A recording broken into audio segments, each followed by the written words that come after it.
Good afternoon. These are your closing grain comments for Wednesday, February 24th. Today on the Chicago Board of Trade, we had corn closed down 2, soybeans down 2, and wheat down 5. Outside markets pressured grains today with limited fresh fundamental news in the market. We did see wheat put in new contract lows today with improved weather across the plains. And really the big news that's looming is the Ag Outlook Forum, which will begin tomorrow, being held in Washington, D.C. tomorrow and Friday. Expectations are that the forum will indicate comfortable supplies continuing into the coming crop year, and really the early estimates indicate a 1.7 million increase in corn acres and a 700,000 increase in soybean acres. So we'll continue to look for more news on those tomorrow and Friday, likely giving the market some direction here for the balance of this week and into next week. We did see a little bit of supportive news in the corn market today, as ethanol production was up nearly 2% for the week, but stocks saw a 0.5% decline, which is one of the first declines we've seen in ethanol stocks in recent weeks. Gasoline demand was also up 4% on the week, and we did see a little bit of demand news as the USDA announced a 110,000 metric ton sale to Colombia today.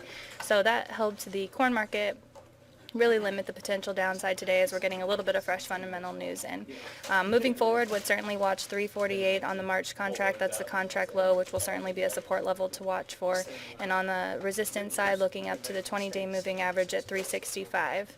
As we look at soybeans today, obviously saw some weakness in the bean market again. Harvest pressure from South America continues to really remain the key factor there, and the South American weather patterns are not showing any major changes or providing any support to the grain markets at the time. A lot of the private analyst estimates continue to inch their production estimates higher, looking towards a record crop in South America. And really there's a little bit of concern about the increasing vessels lined up at the South American ports. Some traders are holding out hope that this could see shipments switching to the U.S.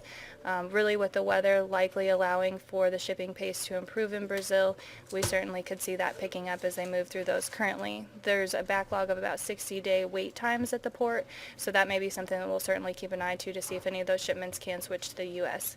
On soybean values today, the January low at 861 will provide some support on the nearby contract. We'll look for a resistance up towards that 874 level. So that's all we've got for you today. We'll come to you tomorrow with some news regarding the Ag Outlook Forum and check back with you then. Have a great afternoon.